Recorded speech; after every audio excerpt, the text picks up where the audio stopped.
Kidding. Welcome to Full Tremine Extra Time Headquarters. He does this every week, Andy. How does he disappear every time we start the show? I reckon it's just his thing now. Yeah. I reckon that's Steve's thing because he can't hear me. He disappears. He comes back. I reckon that's what it is. He does it. He likes the attention. As I was saying, welcome to Full Tremine Extra Time Headquarters. Let's add in. Get off screen. Sorry. Yeah. There you go. Welcome. 5 people see your face now, Steve. I know what you look like. Oh dear. Welcome to our Monday show on a Tuesday. I was working. It was bank holiday, so it does feel like it's a normal Monday anyway. We're here to talk everything that's gone on over the last 3 or 4 days now, 5 days. From the game on Saturday evening, which was fantastic. The new signings, any rumours, and anything else in between. Andy, good evening. Are you well? Yeah, I'm good, mate. I'm good. I've got one more day at work tomorrow, and then I'm off Thursday and Friday. Me and Shelley are off to a wedding on Thursday. So, yeah. Near Southend, near where she lives. So, the weather seems to be all good. So, I booked Friday off because we're probably going to be hanging out my backside. So, probably. This is what we do. This is what we do. Steve, are you well? I'm very well, my friend. I've been packing today. We're off to Turkey tomorrow, hopefully, and trying to work out where we can find a bar to watch the game on Friday night. That's the important bit. So off for some sunset and hopefully avoiding wildfires. I'm guessing that's probably Avoiding the wildfires would be good. Yeah. But actually, the plane taking off and them sorting that out would also be good. So, I mean, other than that, it's all running smoothly. Fingers crossed for you, my man, knowing what went on over the last 48 hours. Yeah. With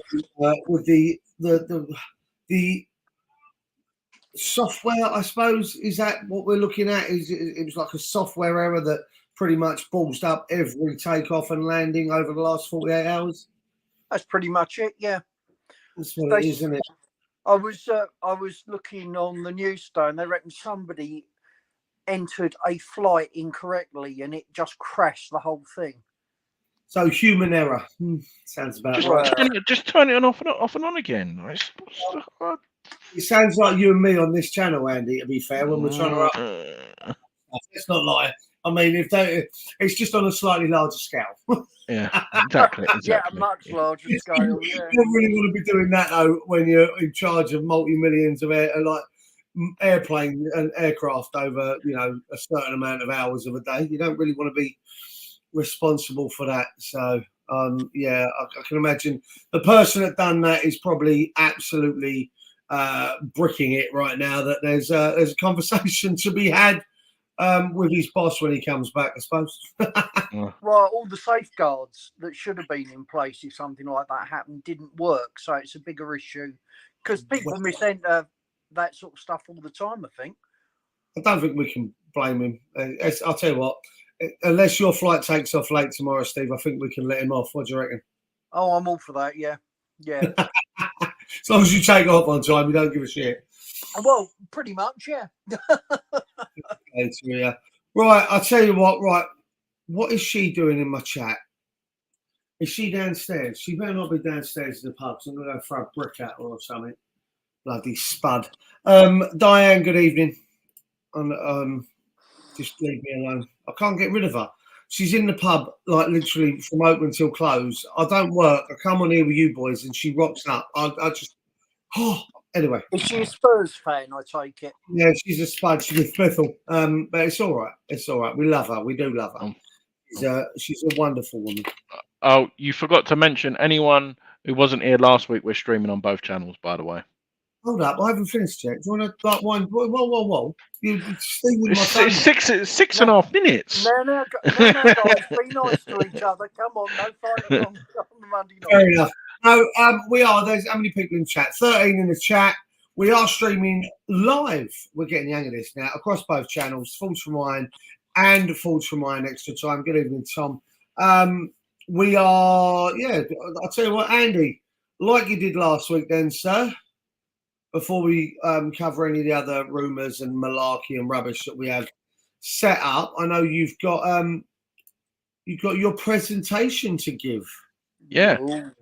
So as you can see, I was very surprised with the starting 11. Well, I say the starting 11. Benny being dropped. I know we're sort of saying he wasn't performing, but to be brave to put Alvarez straight in, I was very surprised. But obviously, we'll get onto it later. And do you know what the best bit was? I was sitting there laughing to myself. Yeah. Yeah. I picked out Brighton's goalkeeper as the weak point. He didn't even bloody play. They swapped the goalkeeper. Yeah, I did find it amusing. I'm not going to lie. It did tickle. But no, I was happy that Oggy was in. We could have played Kara, but the left side makes sense. What was the point of overdoing it by putting someone right-footed on the left? So yeah, I was very happy. What about you guys? Equally surprised Alvarez was there. Pleased he was as the game went on.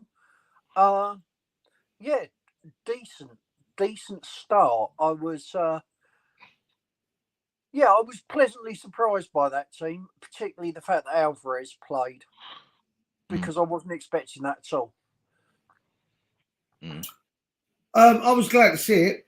I wasn't glad to see the 15 or 16 different versions of the formation that followed it on Twitter and group chats and everything else, with people saying that Alvarez was playing left wing, you had Alvarez at the back, and we were playing a 3-5-1-1 or a 3-6-1.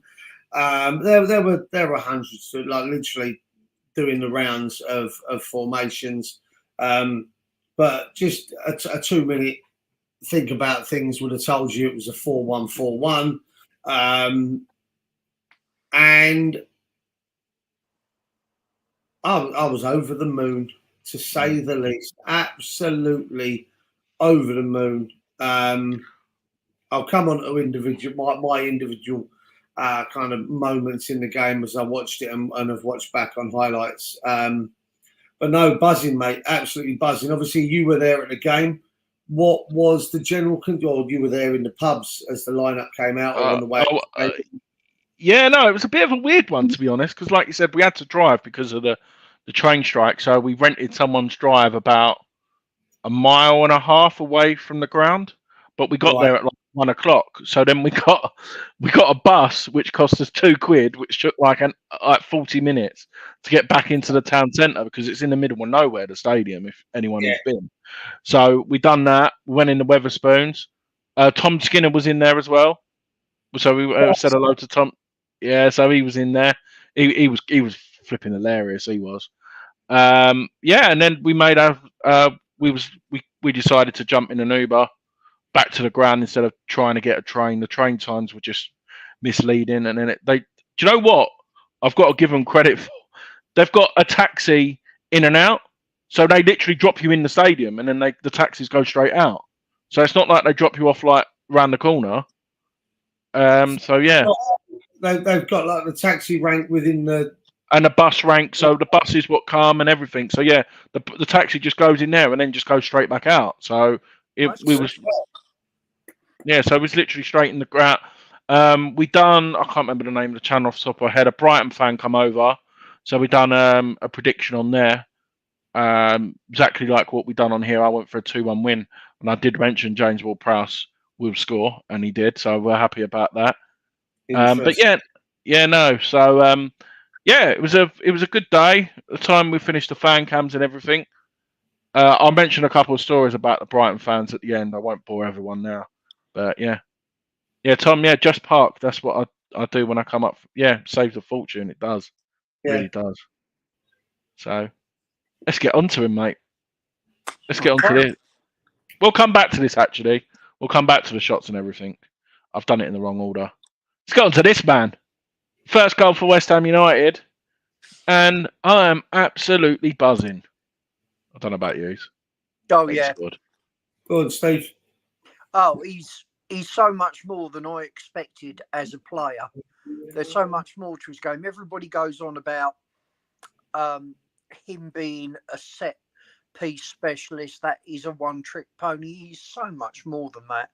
And I tell you what, I can see why Moyes wanted him. Why wouldn't you want somebody with that talent in your side? So hats off to David Moyes against everybody saying, oh, no, he's too old, he's too expensive. I tell you what, he's a cracking signing. And I've got to eat a bit of humble pie on that as well. I thought he was brilliant, actually. Duke? Well, I'll tell you what. I'll tell you what I'll do, Andy, if you don't mind. I want to cover a couple of bits just soon as we're talking about Ward. Well, so let me cover Ward-Prowse first. Yeah. His ability, and listen, we know that he's after the Beckham set piece record and all the rest of it. And I can imagine a few people, myself included, are getting quite frustrated with not had a direct free kick at a decent angle yet. Because I want to see him put that one in the bin, right? I do. There's no two ways about it. Do you think teams are scared to as well to tackle us? Yeah, no one's like when we get to the box. If we were just more clinical, we could score. Like I know we scored 3, we would have scored more. No one wants to tackle us on the edge of the box. We might as well just keep running at them. Mate, any other time of the year, Antonio would have been smashed for the third goal. He would have been absolutely walloped, right? There's no chemistry now. He would have said, I can't remember who the guy was, but he would have been all over. Webster. He had him in his pocket all game. He would have been climbing all over the back of Antonio, but knowing that you've got Ward-Prowse in your team, I do think that teams sit off. But his passing range is absolutely immense. Right? Now, for his goal, the ball that he plays, if Antonio had a footballer's brain, right, rather than a snowman driving a Lamborghini brain, if he had a footballing brain, he would have been off on the run the second before Ward-Prowse makes that pass, because he would have seen Ward-Prowse ready to make that pass. He would have been there, and he would have got to it, right? He would have got to that pass out on the wing. The problem is, if he has a footballer's brain and he makes that run and gets to the ball first, we don't score that goal. It's his pressure on the back of Webster to try and make, for me, Webster's just got to let that ball either run out of play because Antonio ain't getting there, or smash it over the top into the farmers' fields, outside the stadium. It's quite simple. That's all you got to do. Instead, he tries to play it back. The pressure from Antonio is brilliant. Yeah. And he slashes at it, and it goes about 8 yards, and Antonio's away. The killer for me, the key part of this goal for me, was the fact that Ward-Prowse busted a lung to run about 70 or 80 yards, 90 yards from inside our own half, where he played that pass to be the first one into the box to be on the receiving end of that ball. Now, we get a little bit of luck because it bounces off the rear end of the Brighton defender, and we get a second bite of the cherry, and he slides and tucks it away. I'm so happy for him. It was superb. But it's his threats from free kicks, as you said, Andy, stop opponents from fouling the likes of Antonio, the likes of Bowen and around that, 10 yards outside the box, kind of that zone. But it's not just that; it's his passing range is epic. You guys have heard me say it before. I think that Michael Carrick is very underrated as a player, and his passing range was immense. Like he read play really well. Ward-Prowse is in the same category for me with his passes. That 60-yard ping, what he done to Benrahma at the end of the first half. Do you remember? He just picked it up on the. Benrahma didn't even have to move. It was just perfect. Oh, he's outstanding. He's an outstanding player. He really is. We're lucky to have got him. I think so, and I think I'll tell you what. I'll tell you what. Let me cover it as well, right? These two players on the screen right now, when they celebrated, there was a picture that did the rounds in WhatsApp chats, and there was a certain Austrian dictator that would absolutely have loved these two. I think he would have been a West Ham fan for these two blonde-haired, blue-eyed boys that we've got playing for us. I think he would have loved it. But the Mexican man, I tell you what, Alvarez, whatever you want to call him. You're looking for a picture, and you've got a picture of a beautiful man. There he is. Right, they call him the Machine, didn't they? Right. He's always on the lookout. He was something else, wouldn't he? Right. I tell you what, he's holding midfield role, right? Because that's what he did in the 4-1-4-1. He sat and protected the two central defenders. His head is like this, constantly looking. What's going on all around him. He did not stop, right? We've invested in 3 players with a Declan Rice money. We've seen 2 of them in action. Hopefully, we may well see the 3rd one in action on Friday. I'm fingers crossed for that, because I think if we play a 4-1-4-1 again on Friday with the same formation, right? But with Bowen on the right, Paquetá and Ward-Prowse in the middle, and Kudus out on the left, our counter-attacking football is going to have a whole new dynamic with the pace and the directness of Kudus will match Bowen on the other side. But for me, the 3 players we've bought in with the Declan Rice money make us more balanced, make us more, shall I say, secure, i.e. Alvarez doesn't want to be the player that breaks forward. He's just quite happy to sit. He's got a good passing range. He reads the game really, really well.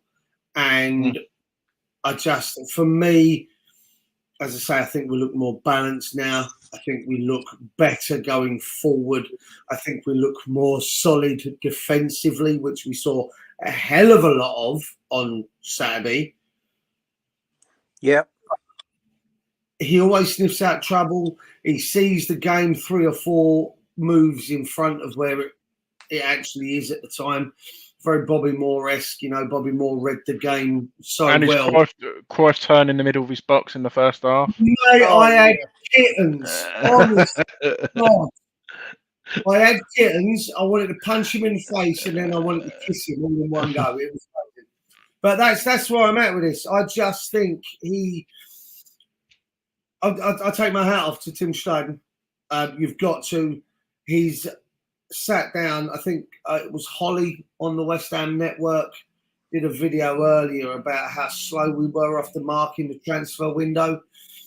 And, the rumours that were there of the infighting, weren't they? But the fact that I think Moyes and Steiden have sat down, I think they've had a discussion about what Moyes really wants, a player from the Premier League that's, bordering on being 97 years old. He's actually, I think Moyes is listening, and I just think it's working for us. And I just think that Alvarez and Ward-Prowse really proved absolute value for money on Saturday. Absolutely. Yeah. Yeah. I mean, let's look at it this way. With the 2 midfielders we've got instead of Rice, you could argue Alvarez is better defensively. You could argue Ward-Prowse has got a better passing range and will score more goals than Deck. Both of them work their socks off.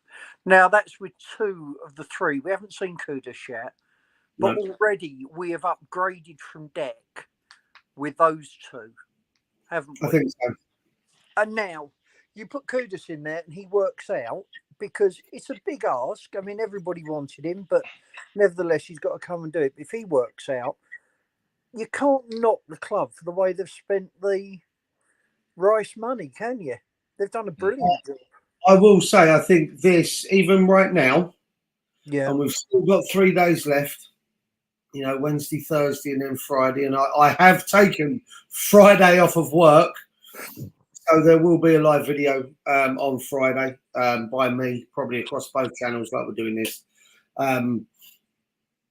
keeping up to date like we have done in the past. But for me right now, and Andy, just a simple yes or no before you carry on with your presentation, because again, I'm very aware I've hijacked it. Last season, we thought we had a great transfer window. Skamaka coming in, sadly that didn't work out.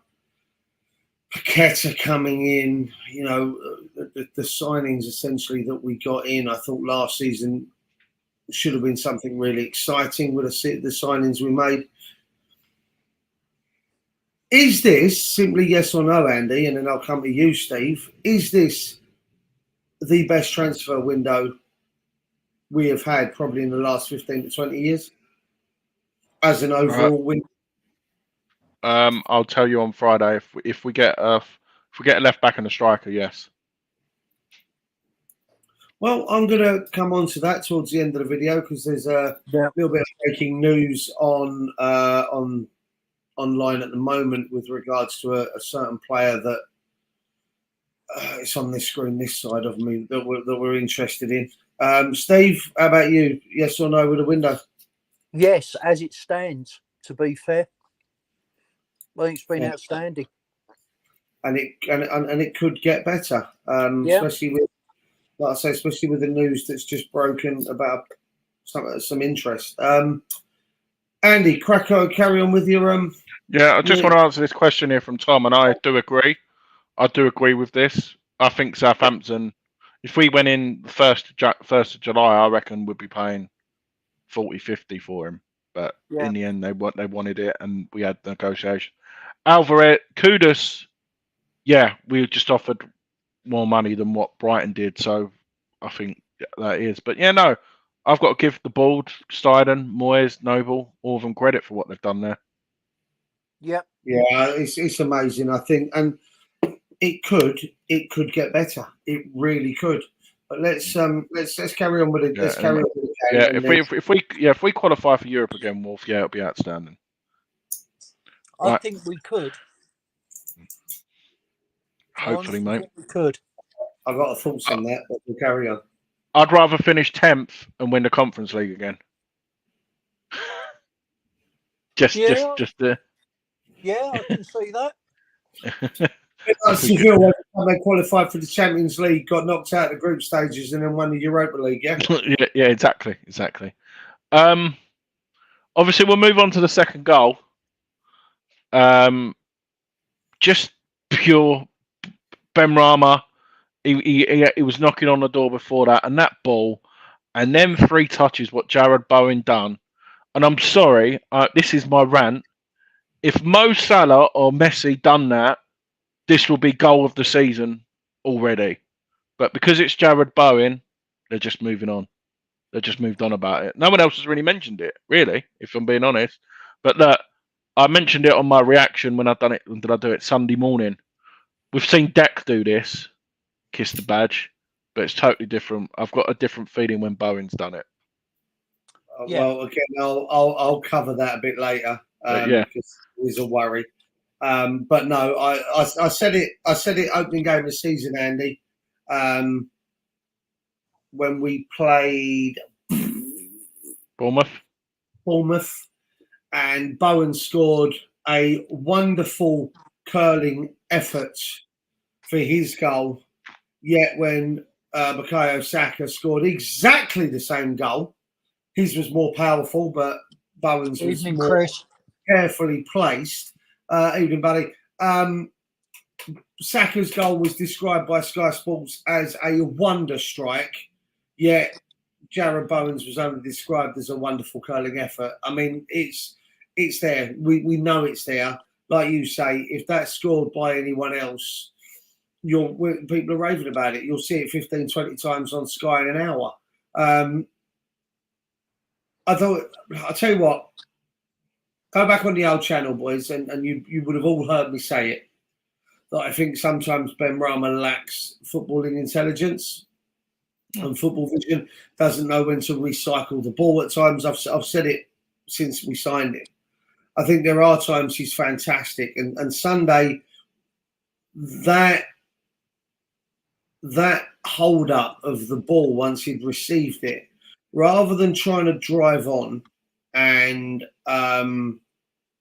take on a player, probably fuck up, probably lash one over the bar and wide by about 27 yards, put it out for a throw on. He actually displayed footballing intelligence, held on to the ball, looked up and played an absolutely inch perfect ball. The touch from Bowen on the run to not just, he didn't kill the ball dead, but he knocked it into his stride. I was going to say, he knocked the ball like just centimetres in front of him. Like I say, didn't kill it dead, but it was perfect control. Perfect. And then, the quick touch to get it out of his feet to then use the outside of his left. And it was his left foot that he used, didn't he? He curled it with the outside of his left. It was just amazing. It was just something. It was something else in my book. It really was. And I was absolutely blown away by it. I went mad. I went absolutely mad. My view of it was a fantastic cross by Ben Rama, but an absolutely world-class finish by Bowen. And you know me, I don't throw around world-class very often. But to run from his box, from basically our box to their box, control that ball on the run and finish it like that, it was a thing of real beauty that you don't see every day in all walks of football. That goal, the Bowen's finish would stand up in any football match across the world, regardless of level and standard. If he scored that in a World Cup final, people would be saying it's one of the great World Cup final goals of all time. It was absolutely brilliant. It was just. I fell in love with him a little bit more. I'm not going to lie. Pardon? I fell in love with him a little bit more. And I love him a lot, but I fell in love with him a little bit more with that goal. It was something else. Yeah, I tell you what, he scored 2 absolute crackers this season, and we're only 3 games in. Mm-hmm. Yeah. We might have, I'll tell you what, touch wood, we might have our first 20-goal season striker or player for like league goal for a long, long time. Yeah. They're just doing the finer points on his contract, I read the other day. So hopefully we tie him down. I'll come to that in a bit. Yeah. Yeah, Sharky, I was concerned. I would say I was concerned. I weren't going to panic. But as soon as one come in and then Moyes sort of opened up in his press conference, I didn't start to panic. And then when Steiner made 2 signings on his jet plane and then 3, then 4, could it be 4, 5, 6, 7, 8? You never know. I'm joking. I'm getting a bit carried away. But no, I do agree. We was concerned. Yeah. And then we'll get on to when we was praising Antonio with his finish last week. He went and done it again. Oh, what a goal. What a hit. Yeah. That was lovely, wasn't it? It was a carbon copy of the Chelsea goal, almost. I'm quite close to where he scored the Chelsea goal. I looked at that and thought, hang on, you've just cut and paste, haven't you? It was a great goal. Really good by Mickey. So he's on 2 goals this season. Bowen's on 2 goals.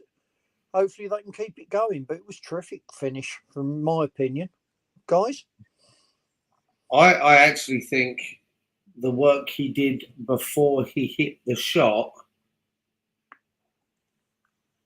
is actually more important than the shot itself. And what I mean by that, when the ball comes to him, first things first, I think it's a great kick from Areola. I think it's brilliant awareness by Bowen and Paqueta, because if you watch, Paqueta could have jumped for that, headed it out for a throw on, but there's obviously communication between him and Bowen, and he doesn't move. He just kind of stays where he is. And the ball then obviously drops to Bowen. He turns, looks up. Antonio actually comes towards Bowen, just enough to give himself a little bit of space. And then as Slimface says there, it's the jink. So he gets the ball under control and he looks like he's going to come back in on himself. But he just stepped. But it's an over-exaggerated step. It's like watching Peter Crouch do a step over.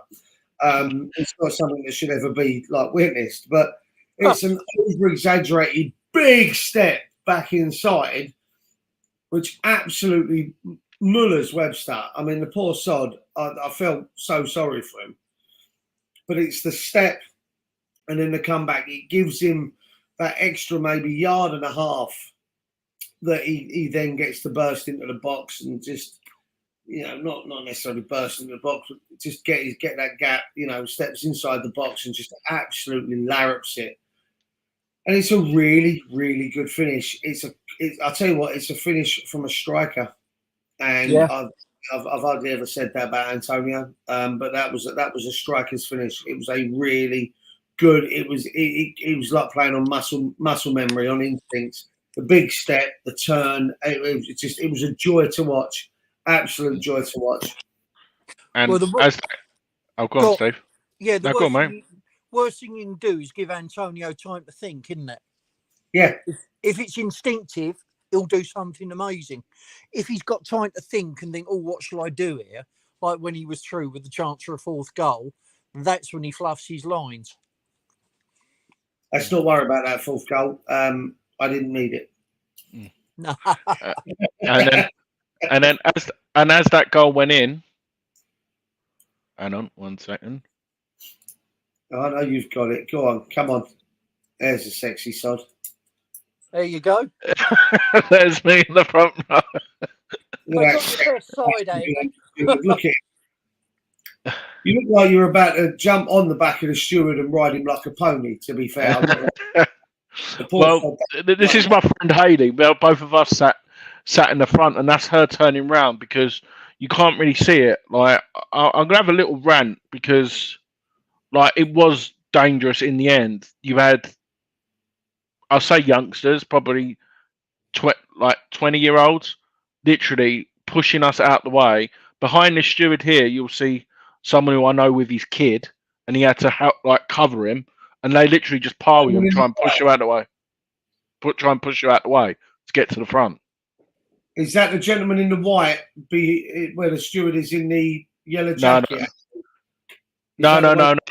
He's trying to protect someone in grey. No. You can't see him. The steward's literally hiding him. There's someone sitting there, covering, protecting his boy because everyone was jumping. Well. I get it. I get the passion and everything else, but you have also got to be very wary of people around you. I don't. Yeah. You know. Yeah. So, but yeah, there's me into that. But we wouldn't be where we are without that man who Bonner and Zuma are hugging. If it wasn't for him, I think it would be a totally different game. Man, the match for me. Yeah, his performance and his saves. I mean, there were after they scored to make it 3-1. I think he made 4, possibly even 5 top draw saves. And I mean, top draw saves. There were a couple before that, but it was. Do I think? Listen, in fact, no, I'm not doing it. I'm not going to do that. I was going to say, do I think Fabianski makes them saves? I'm not doing it because that shows disrespect to both goalkeepers. Both goalkeepers are very, very good at what they do individually. I'm not going to play them off against each other. I thought Areola was absolutely fantastic. And as Steve said, they're definitely my man of the match as well. Yeah, I mean, I've got a player ratings book from the Hammers Chat guys, and I gave him a 10. I just thought he was brilliant. You know, you can score as many goals as you like. You can defend as well as you like. But you need a goal. You're going to need a goalkeeper to pull off some saves. And he didn't just pull off one great save. He pulled off multiple great saves. Yeah, agreed.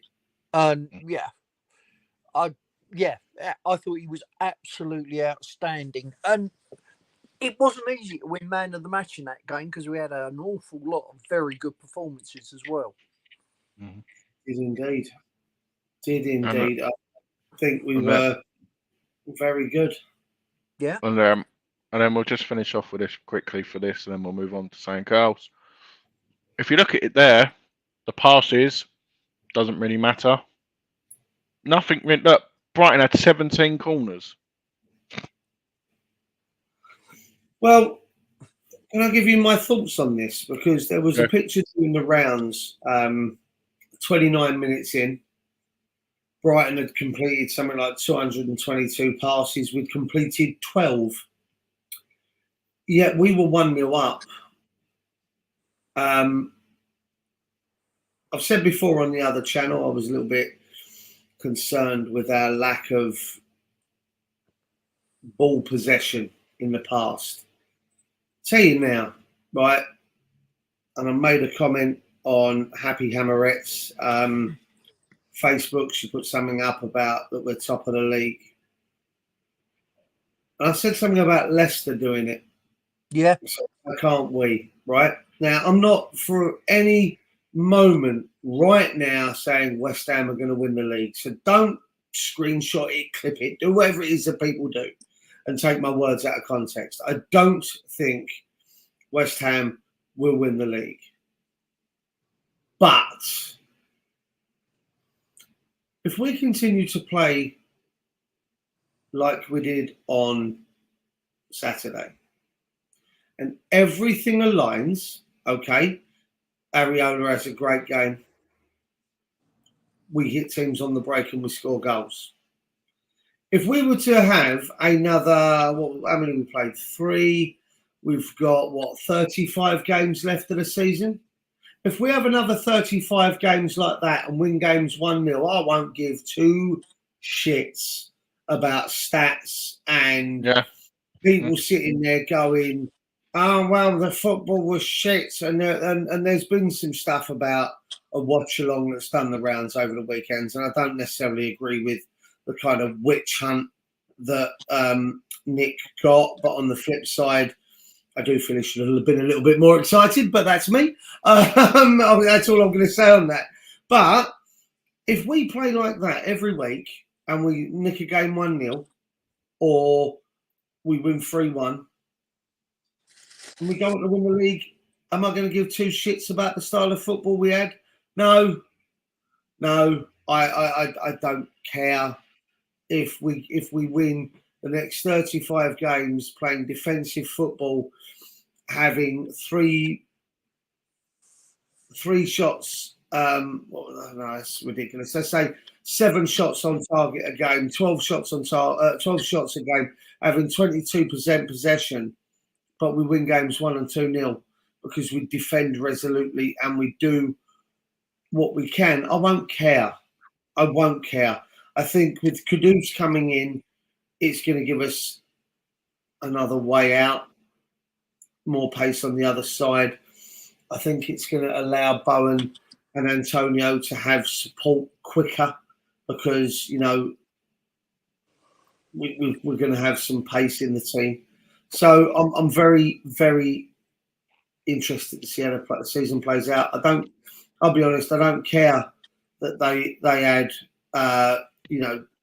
more than double our touches of the ball. I don't care that they had more than double our shots. I don't care that they made 3 times as completed more than 3 times, nearly 4 times as many passes in a game. I don't care that they had 5 times as many corners as us, etc. I don't care. It's what you do with a ball. We scored 3 goals. 2 of them were world class. Yeah. One of them was fortuitous in the James Ward-Prowse goal with the luck of the bounce of the ball coming back off the geezer's arse. And yeah, I mean, before you cover that one, Andy, I'm just going to talk about this one. I see what you're saying, Slim. I do. I've said this about Manchester City when they played Newcastle last year, about teams being found out about how they play.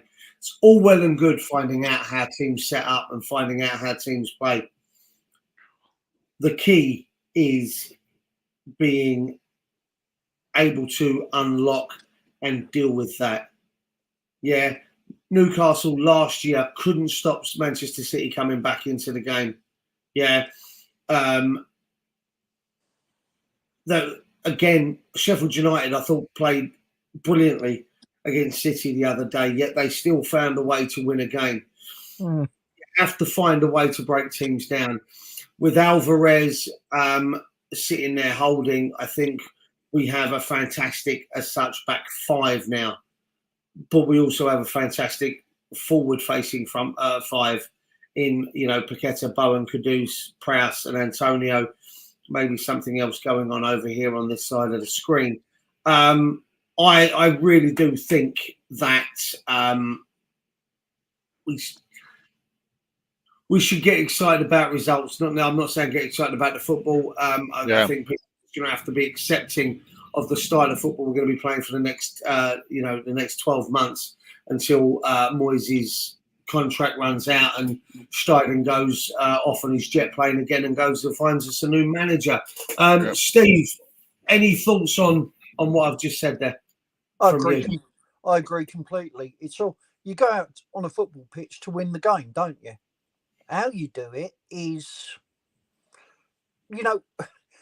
it's lovely to watch someone like Barcelona, but this is a different way of winning the game, and you've got to learn to appreciate how we're doing it. And actually, I'll go back to the Chelsea game. When we won the Chelsea game, James and I came out of there and said, that is the most exciting game of football we have seen at the London Stadium in at least 12 months. Now, it was all counter-attacking. Watching the Brighton game on telly, it's a harder watch when you're watching it on telly, I've got to admit. But if we want to be successful, there has to be an element of this, because if we go toe-to-toe with a team like Man City and try and outpass them, we are going to get hammered. Same with Chelsea. And actually, same with Brighton, to be fair. If we try and play them at their own game, they win because they're better at it. Yeah. So we have to draw them in to our style of play and make them break us down. I thought, actually, counter-attacking, the last two games I've watched have been an absolute masterclass in how to beat a better passing side. That man masterclass, I'd like to point out. Not Billy Bob. Moyes. Billy Bob, you are masterclass on how to hit that like button. Thank you. Yeah, and sorry, Andy, just one more thing. If Moyes, just say in Cloud Cuckoo Land or Fancy Island or wherever you want to be, got us top four, you'd have to keep him, wouldn't you? You just would have to. No, fuck off. I can't do it again. But I see where you're coming from. And as Tony says, Moyes was asked, wasn't he, about the fact that they had 88% possession of the ball. He said, well, they can take the ball and we're taking 3 points. And it's the perfect answer for me. Yeah. Perfect answer. Yeah. For anyone as well, if you're seeing, I'm putting all the comments up. We are live on both channels.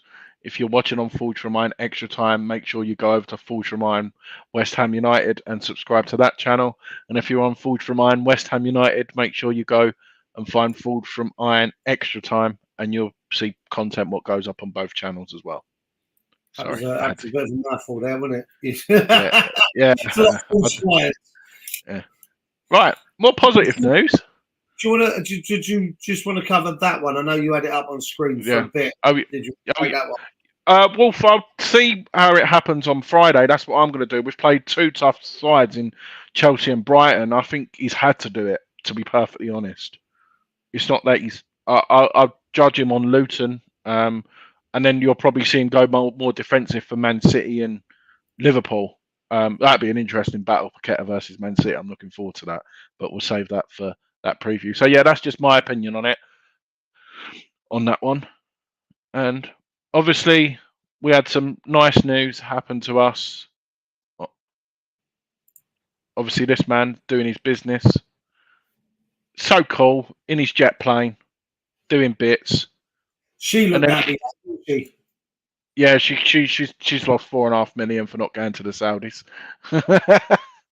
Absolute miserable cow, wasn't it, on that plane? And then we signed this man. And there was a great thing on Betway on an Arsenal fan cam. Have you guys seen it? Yeah. Arsenal fan cam saying how Kudus would be the real icing on the cake, how would be the perfect signing. And of course, we got him, haven't we? And it was brilliant. Yeah. Yeah, no, definitely. I'm really excited. Really excited. Yeah. I've spoken to a few people that know they're not quite youth football. He turned 23 at the start of August, but he's exceptional talent. I mean, he scored a hat trick on his final game for Ajax last week, and his exact words were, "I don't think it was my best game." All right, mate, you just scored a hat trick. Thanks for that. I look forward to seeing what you can bring down that left hand side, because I really think, I think Wolf's right. I think you probably land Stuyden's plane on that. I won't care though, as long as he scores. I think if you play him on the left, the pace of our counter attacks. No disrespect to Ben Rama, but he's not exactly a speedster. He's got decent pace, but he's not like this guy. I can't wait. I really, really can't wait. No, and that's it. In Paqueta and Bowen playing behind Antonio, very exciting. Very exciting. Ward-Prowse as well, putting the balls through. Yeah, no, exactly. And as I said, as I mentioned earlier, Ken's brought one up as well there about Alvarez being a real leader. He makes sure the distances are right. His time is magnificent in the way of his positional sense, and he knows where to be. It's exciting when it's done right. And I said exactly the same, Kent, at the top of the show as we got into the review. His head's constantly on a swivel.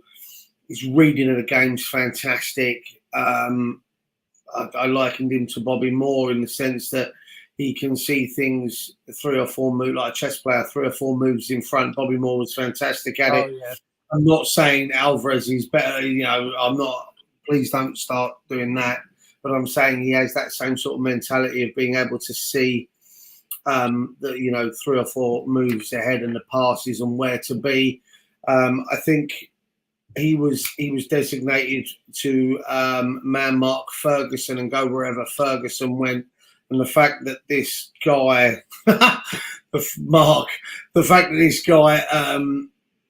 Ferguson is wanted by so many people, top clubs, Big 6, Big 7. The fact that he was kept very quiet by Alvarez, apart from the one bit of space he got in our box right after we scored. But I really do. I think we've got a player. I really think we've got a great player. And I'm really looking forward to seeing how he develops over the next couple of years. Also, Alvarez was very instrumental in getting Kudus to us, by all accounts. Said lots of really positive things about the club. So there you go. I tell you what, I think I watched another channel earlier. I can't remember who it was, but what they're saying, I think it was Holly over on Network, saying that Stuyden comes in, sells them the concept of the project, and then Noble comes in and sells them the East London way. That is agreed. Yes, he was. Stuyden agreed that both were the targets he wanted. He actually watched them both and then said yes. But yeah, Stuyden sells them the project. Noble sells them the East End heart and desire and drive. And that seems to be getting these guys ready to step into the first team. So we might not see Kudus in the first team as a starter on Friday, but he'll certainly, I think he'll be on the bench. He's going to have a week's worth of training. So, I'm really excited. It's back. Also really comes across like Alvarez as a really nice young man, actually. Yeah. I watched his interview. That interested me, I've got to say. Right. Let's do some controversial shit. Oh. Rumours circulating. Obviously, Wolves have got no money. So is it Nunez who's going Man City, who's on strike? So apparently they're going to have some money. So they want to come in for Creswell, which means we'll be losing a homegrown player, which means this man will be a hammer again, apparently. He wants to rewrite his beef with the West Ham fans and do his talking on the pitch, apparently. And he's training very well. Do you want my honest opinion on that? Or do you just need a lie to me? No, honest opinion. I'll take him back. I would. I think he'd be good. I mean, as others have said, he's come off of the social media stuff now. He's knuckled down and he's trying to prove a point. He knows he made a mistake. I think if you speak to some other channels, he admits that he's made a mistake in some comments to friends and family. So I'd bring him back as long as we can find his watch. And I mean, it'd have to be performance based for me. You couldn't bring him in on the sort of money he was getting at Forest, but bring him in, and if he performs, and listen, you guys know where I stand on performance-based pay contracts, etc. So, I'd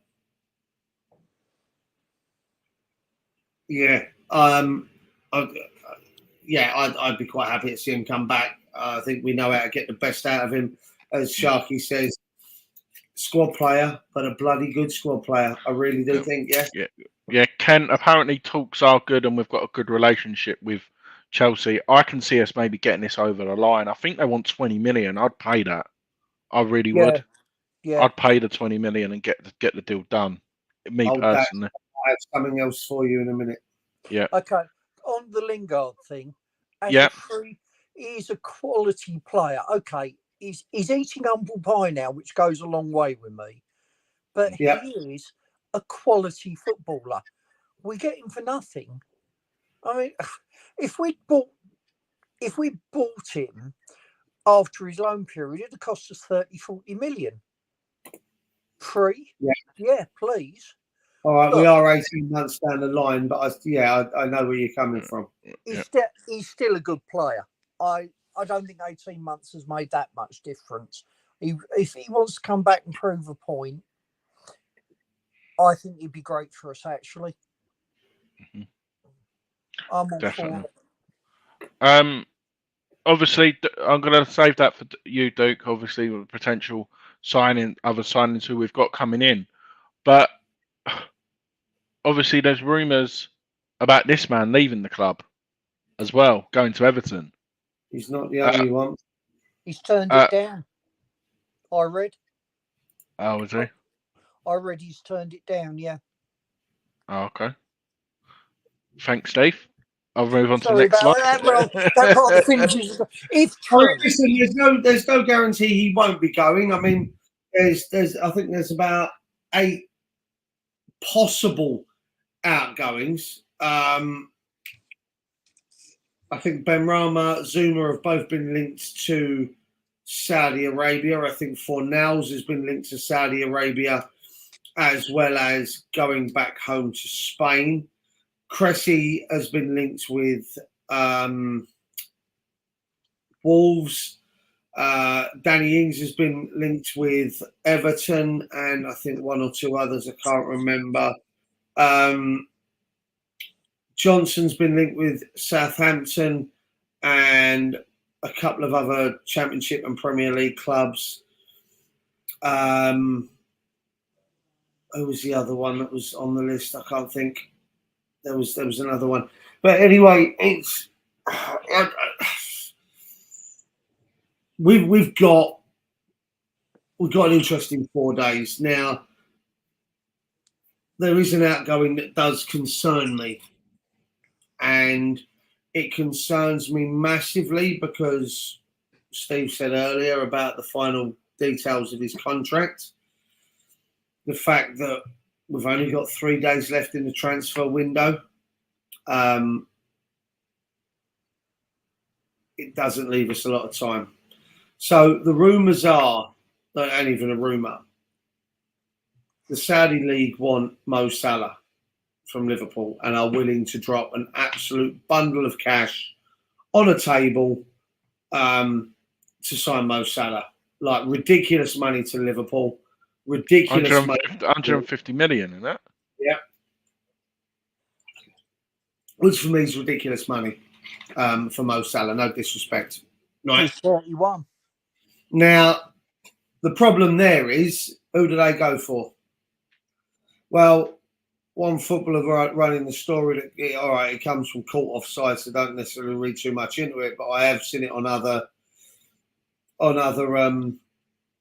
news sites that they're interested in Bowen. Now, we know a couple of years, I think, not January, just gone the January before, they did bid 35 million for Bowen. It was rejected outright. So there is interest from Liverpool in Bowen. And obviously he had a great season last year, scores the winner in the final in Europe. I think that's the worry for us, is that there's if that deal, let's say they say yes tomorrow morning, knowing that can be done in within a day or so, they will then bid the money for Bowen, and then where does that leave us? You know, all right, they're in the same European competition as us this year, but it is Liverpool. It's you know, for me, I can't see it. I can't see it. But for me, Bowen staying comes down to how badly Steiden can sell the project. Do you know what I mean? That's my worry. And let's say he does go, we got 2 days then, day and a half to fill a very, very big hole in our squad. Yeah, I agree with what people are saying. I see all the comments. You know, he's not consistent enough. He's got a lot going for him at West Ham. His father-in-law would probably rip his bollocks off. There's stuff being. So it's just a concern. Another one on here is that apparently West Ham have matched Everton's 35 million euro offer of Everton for Hugo Ekitike. Apparently we've gone in, they made the bid, £30 million plus 4.3 million in bonuses.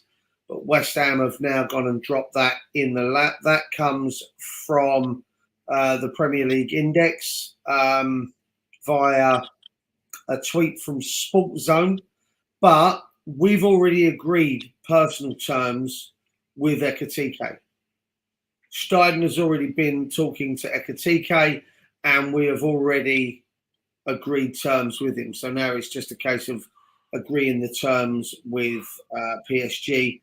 Again, another signing that excites the shit out of me. I know. Oh, to God, he's brilliant. The thing is, what I like about it as well is we're dealing with a club who's mega rich.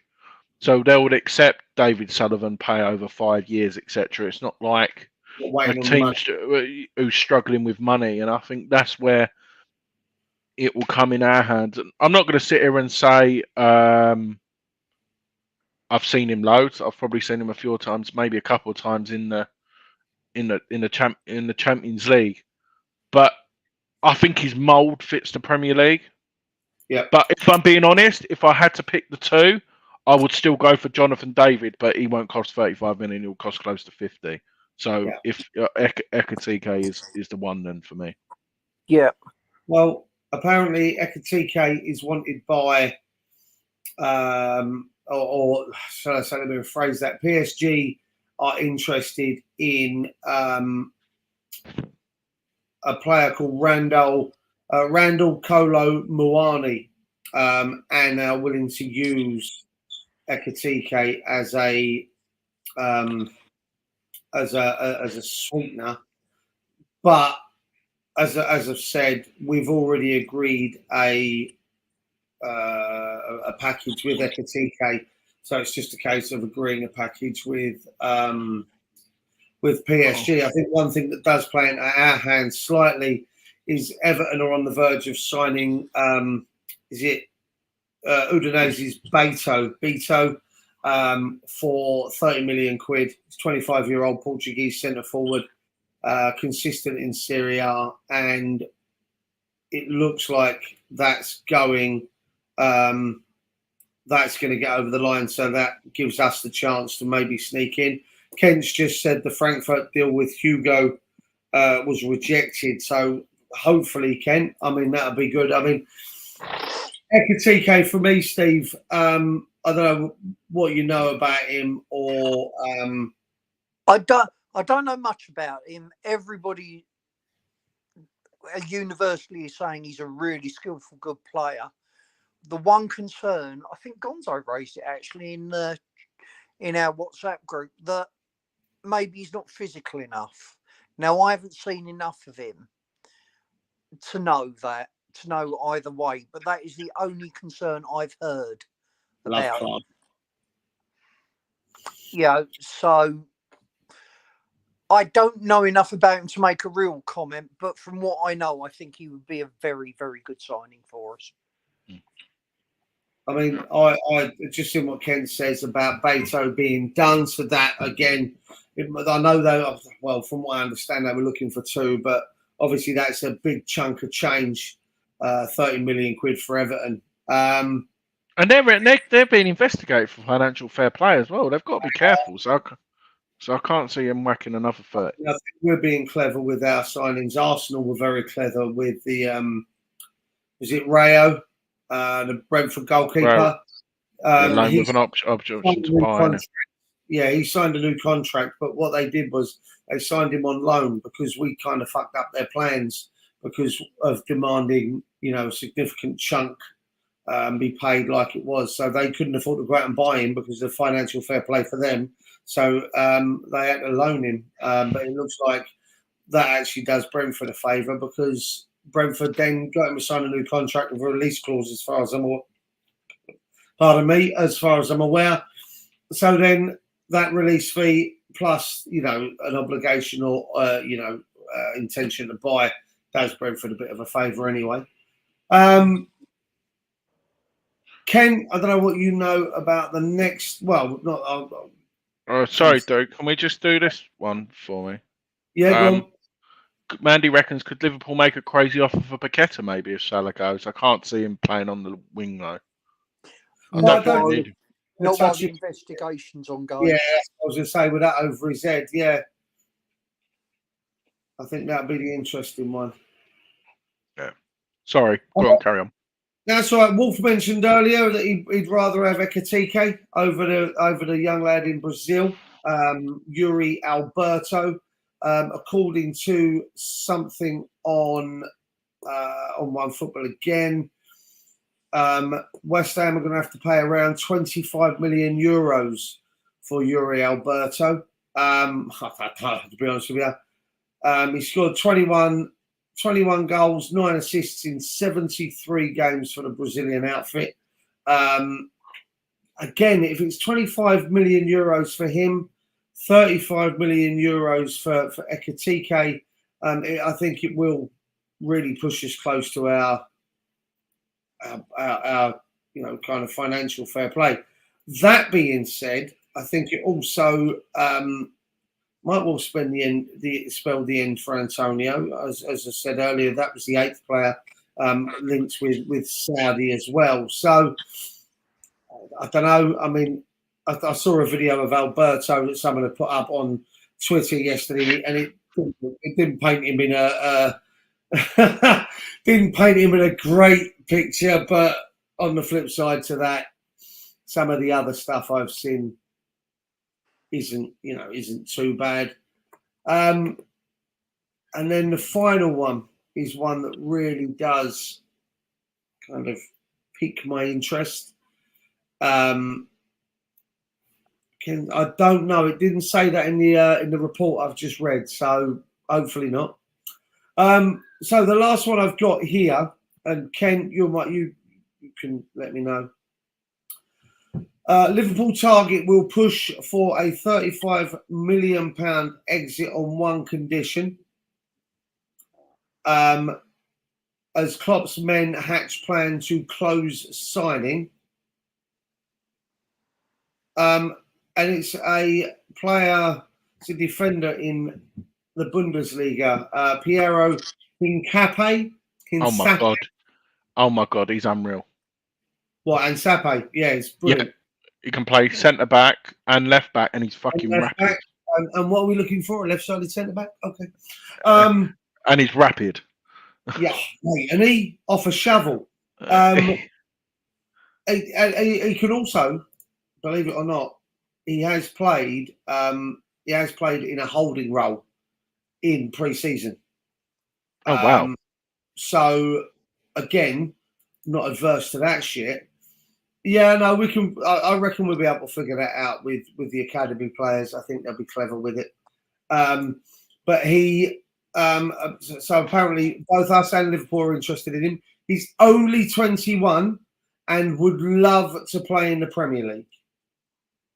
So anyone that tables, it says here, anyone that tables a bid for about £35 million would obviously then be able to start talks. It makes you think. I know Mavropanos will be a good signing. Would you rather have paid that money for him? But obviously, hindsight's a wonderful thing. Hindsight's a wonderful thing, but Mavropanos cost us what, 18?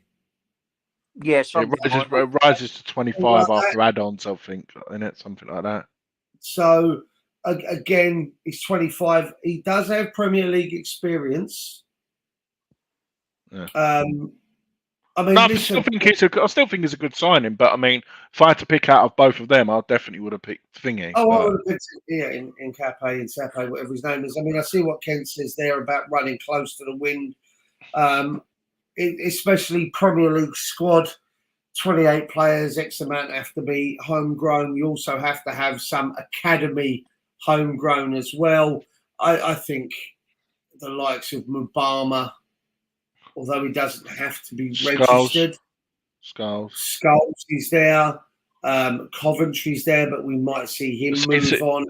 Lingard's definitely going to sign to keep him with that quota, I think, no matter what. Yeah, exactly. So, and the fact that, you know, if, as we've said, go out after Martson, even bringing in Martson and Hincapié, I don't think would be a bad idea. He's Dutch, but he classes as homegrown, I think, because he come through the academy at Chelsea, I think. Is that correct? So he's academy homegrown, yes. The question I'm left asking is, where the hell's all the money coming from? Because we're going to spend much more than we got in again. See, I don't think we are, Steve. 105 million in on Declan. Okay. Yeah. 30 million for Scamacca. Okay. I think it was about 12 for Vlasic going. Yeah. So straight off the bat, you're looking at about 147 million off of that.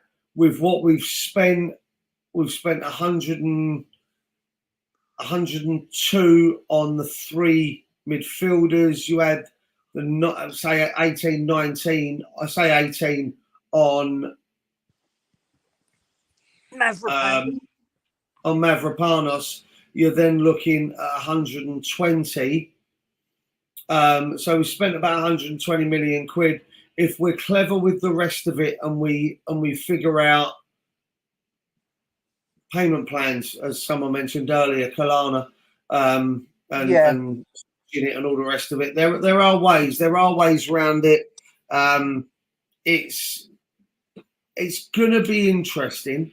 I mean, I listen. I think if we can sign, for me, if I had to pick 2 out of everything we've spoken about over the last, 10, 15 minutes. I'd take Ekatike, and I'd take Martson as the 2 signings. Lingard comes in as well. There's 3 by Friday. Doesn't have to be 3 because Lingard doesn't have to be signed at the by the transfer deadline. If you could then possibly throw in a loan deal or 2, I mean, or even you go get the 2 strikers, Alberto and Ekatike. You bring in Martson on loan with an obligation to buy if he plays 15 games, then so be it. You know what I mean? I've just worked it out on average. This is just on transfer market. We're still 20 million net at the moment before we sign anyone else after the ins and outs. So obviously, I know we're not got the debt, but financial fair play is over 3 years, and we're getting the Declan money over 3 years and blah blah. But I think we'll definitely be fine. If we spread those payments over 5, we're fine. Yeah. Yeah. No, that's where I'm at. I think, like I say, if we can get the 2 strikers, Ekatike and Alberto, and then we go get Maatsen on loan, maybe, or even if we can afford it, go out and get Maatsen for 20. We're talking about spending another 70 million. I still think we'd be okay with that. So, hey ho, let's see. Just we've ruled out a move for Maguire again. Because they're not going to let him leave. So, wow. Saka's just been named Young Player of the Year. Wow. Embarrassing. Absolutely fucking embarrassing. There are better players out there. Don't get me wrong, I think he's a cracking player, but Bellingham for me is hands and heads and shoulders above him. Yeah, I mean, I'm not complaining. You have to understand about how we're building this squad. Mate, it's having supported West Ham through the 70s and 80s. This is a bit of a golden age for me. We've had a 6th, 7th, we've won a trophy, and we are spending on real quality players rather than players at the end of their career who are coming to us to do a job for the last bit of their career. It's fantastic. I'm loving it. Too used to that, aren't we? Yeah. Far too used to that. I mean, listen, I'd hate to see it, but if Pablo goes, it frees up. I mean, no disrespect to Pablo, but he's now fallen probably 3rd or 4th choice in the middle of the park after Paqueta, Alvarez, Ward-Prowse. You sign Vardy's even further down there. Out on the left, you've got Benny, you've got Kudus. You've also got Kudus in the middle. So, there it is. I mean, so it's for me, if Pablo goes, you bring in a homegrown player, you can let Ben Johnson go because I'm not being funny. If you bring in a homegrown player, you've got cover. You've got Kehrer out. You've got Kehrer out there. Sufal out there. If I'm being honest, I would love a right back as well. If I'm being greedy, but I know like this. I agree with what Kent's saying though. Like if we could get Ings, if Ings would go back to Southampton, if we pay like Joe like what we were going to do with Maguire and they agree a settlement fee, and we get Kyle Walker-Peters as a return. No, he's ex-Spurs. That's good business because he can play right back and left back, and we have Maatsen as well. Then we're fully covered. We're fully covered in that. Yeah, I'd be interested in that if you could do something with Walker-Peters and Johnson. Yeah, you know what I mean. I think that ain't a bad shout, or even no disrespect, Johnson and Coventry for Walker-Peters, and then bring up maybe Ollie Scholes into the first team squad. And then although you've lost 2 homegrown, you're bringing in Walker-Peters and you're bringing someone up. I mean, listen, there's ways around it. There's ways around it. It's interesting that there's lots to be done over the next 3 days. As I say, I'm off on Friday because transfer deadline day is like a second and third Christmas every year for me. I love that transfer deadline day. I'll get permission. I won't be able to join you for most of the day, but I'll be able to join you for a little bit on Friday. If I can link in from Turkey, I will. If I've got good enough Wi-Fi. Oh, look at me! I'm in Turkey. No, blah, blah, no, blah. yeah, pair of you. Good grief! I've got to make the most of James before he goes off to uni, haven't I? Oh, listen, he can't wait to go off to uni. Behave yourself. Oh, of course he can't. No, and nor should he wait. You know, he's working. Congratulations for doing it, mate. Hammerhead, I actually don't care about Baptiste because I've heard he's had bad attitude and he's had a couple of injuries, and the under 18s are in a far more better position than what Baptiste is. That's just my under 21. Yeah. Swive it.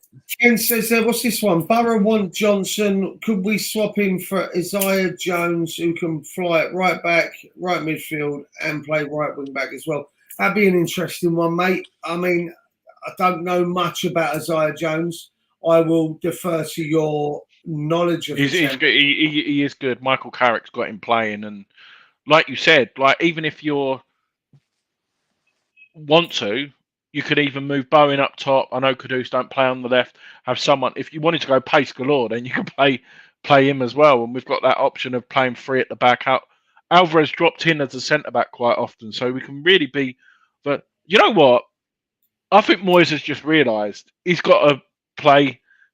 He's got to play these players, and he's got to learn how to do it. And we look breathtaking on the counter. I know we keep saying it. Yeah, it's going to be even better than Kudus. It is. I don't care. Yeah. It's going to be amazing. Even if he drops, Antonio, plays Bowen up top, puts Kudus on the right, and then drops Benny out on the left. Even then, that's going to be a phenomenal setup. It scares the shit out of me to think that we could score on the counter-attack in probably 90% of the games we've got left this season. It scares the life out.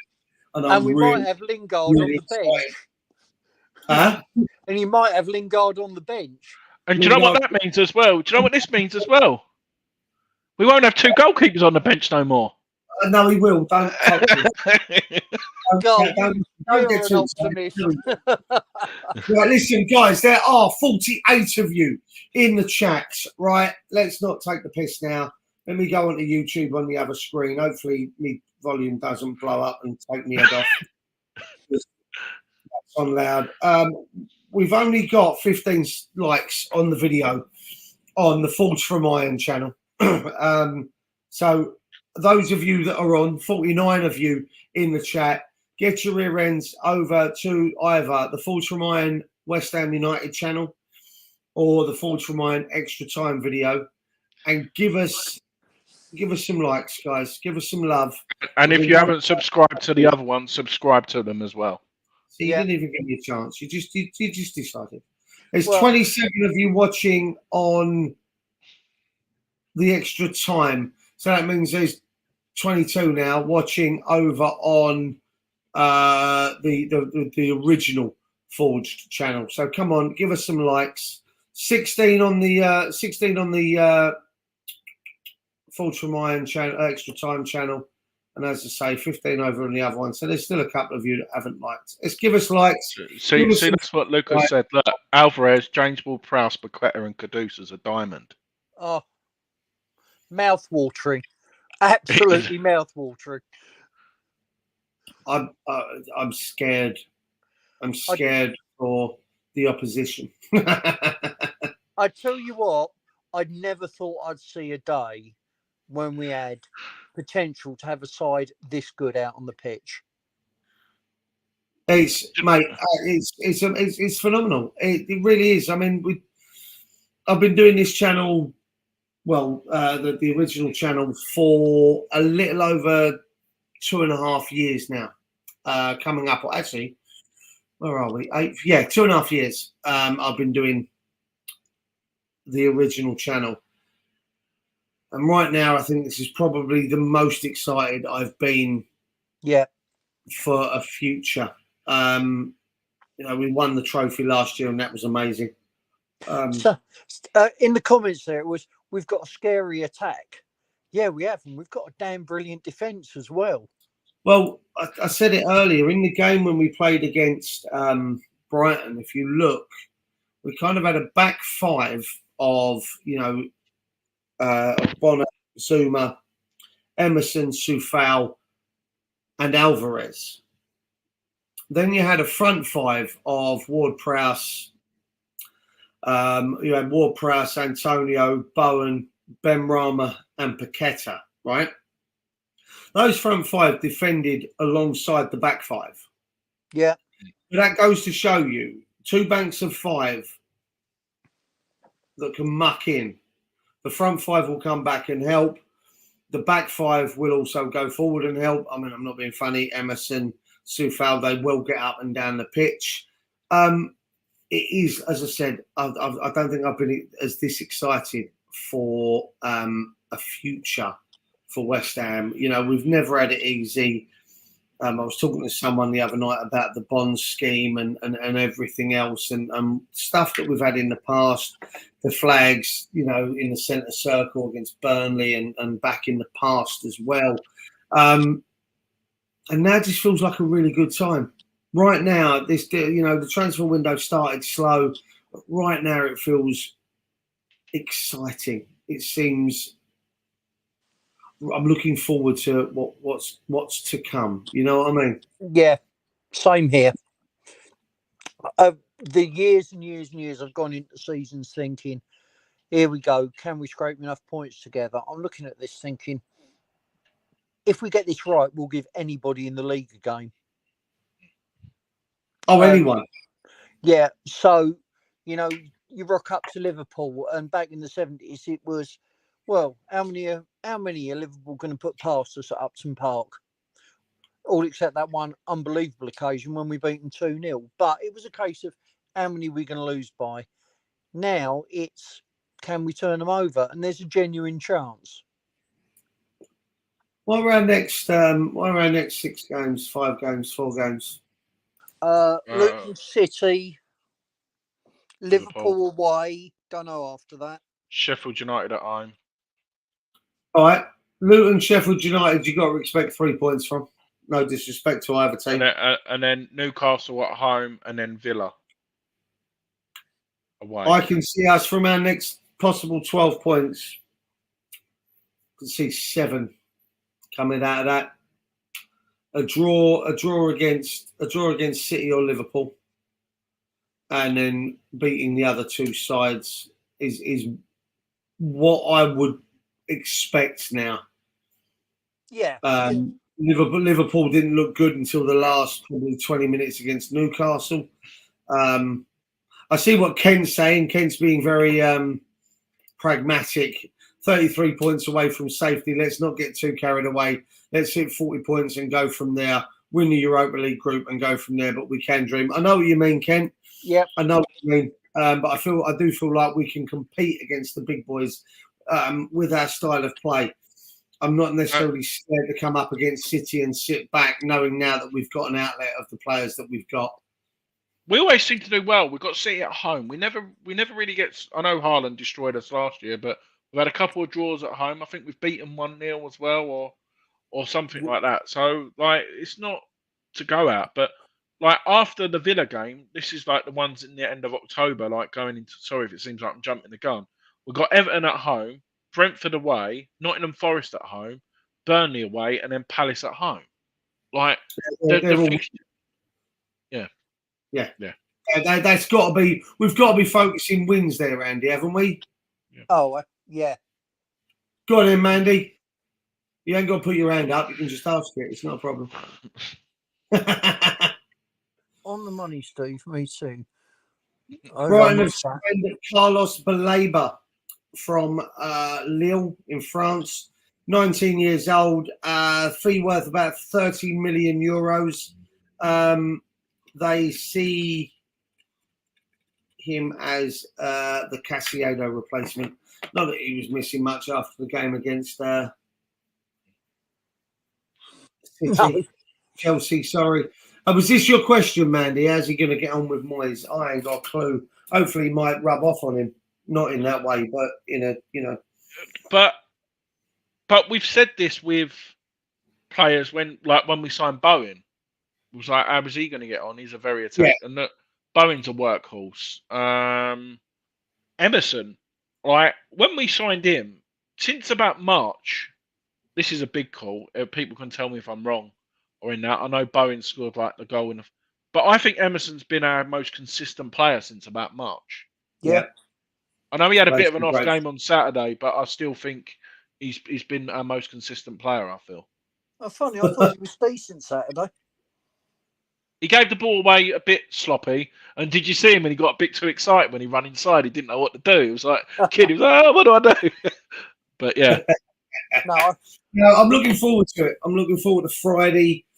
I'm looking forward to the next couple of days. I mean, I'm out tomorrow with the kids, so I'll have to find a portable charger to make sure my phone's charged up, so I don't miss nothing. But I'm excited. The next couple of days will be of some real interest.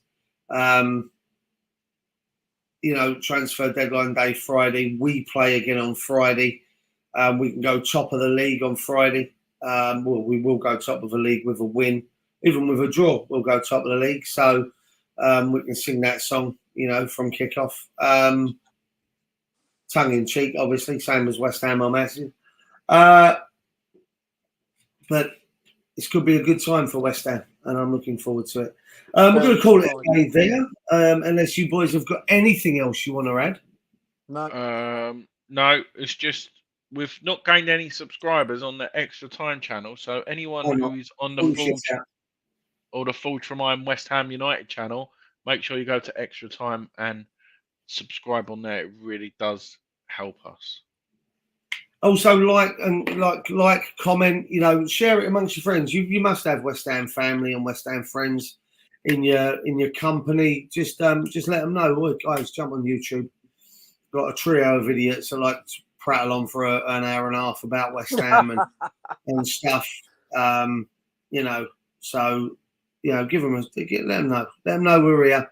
I'm sick. I'll be honest. I'm sick and tired of going on YouTube and saying, "Oh, this is the best West Ham channel by far." Piss off. Watch the rest of them and maybe give us a little bit of love. You know what I mean? Come on. Let's be fair. Yeah, good luck, Ken. I'd love to have gone to that game, but yeah, good luck, Ken. I thought we my mates who I used to work with, he's a Luton season ticket holder, and sometimes his dad don't go, and I was like waiting for him, and then he went, "No, my dad's going." I was like, "Damn it!" But I don't think I could have sat in the Luton end though. To be perfectly honest, that's a bit crazy, isn't it? Yeah, it's Cheers, Wolf. Thank you. Oh, Duke, I'll let you explain Mark's. Yeah, I was going to come with it. Yeah. The reason, Mark, was I've not had much conversation with Rob over the last couple of months. Work and life commitments have got in the way. We kind of lost access to the recording setup for Forge for Mine, the original channel. So I spoke to these two chaps whilst wanting to keep the other channel going with Rob, but not having access to be able to record any videos or anything else, like the StreamYard software and stuff. Spoke to these boys. We used to do some shows on the other channel called Extra Time. So, you know, whilst the other one was up in limbo a little bit, we agreed to get this one going and get this off the ground. Me and Rob have now got, Rob's got access back to the recording part of the other channel. And I figured out a way with my access to YouTube to be able to link the main channel to the new channel when we put out live videos.